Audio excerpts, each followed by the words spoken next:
ஏசாயா 45 அதிகாரம் 2ஆம் வசனம். நான் உனக்கு முன்னே போய் கோணலானவைகளை செவ்வையாக்குவேன். நான் உனக்கு முன்னே போய் கோணலானவைகளை செவ்வையாக்குவேன். ஹல்லேலூயா. அவர் நமக்கு முன்னே போகிற ஆண்டவராக இருக்கிறார்.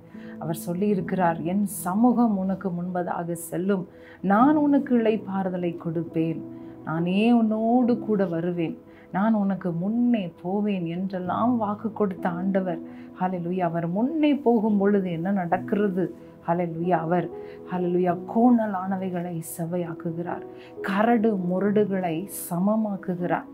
ஹல்லேலூயா. பர்வதங்களை அவர் சமபூமியாக்குகிறார். மூடியிருக்கிற கதவுகளை, ஹல்லேலூயா, பூட்டப்பட்ட கதவுகளை அவர் திறக்கிறவராக இருக்கிறார்.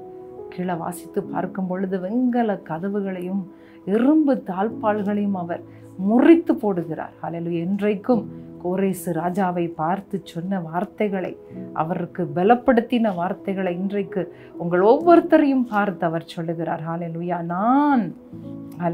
நான் ஒரு மனிதன் அல்ல, நான் உனக்கு முன்னே போய் கோணலானவைகளை செவ்வையாக்குவேன். கர்த்தர் உங்கள் வாழ்க்கையில இன்றைக்கு அப்படியே அவர் செய்வார். ஆண்டவர் உங்களை ஆசீர்வதிப்பாராக. ஆமேன்.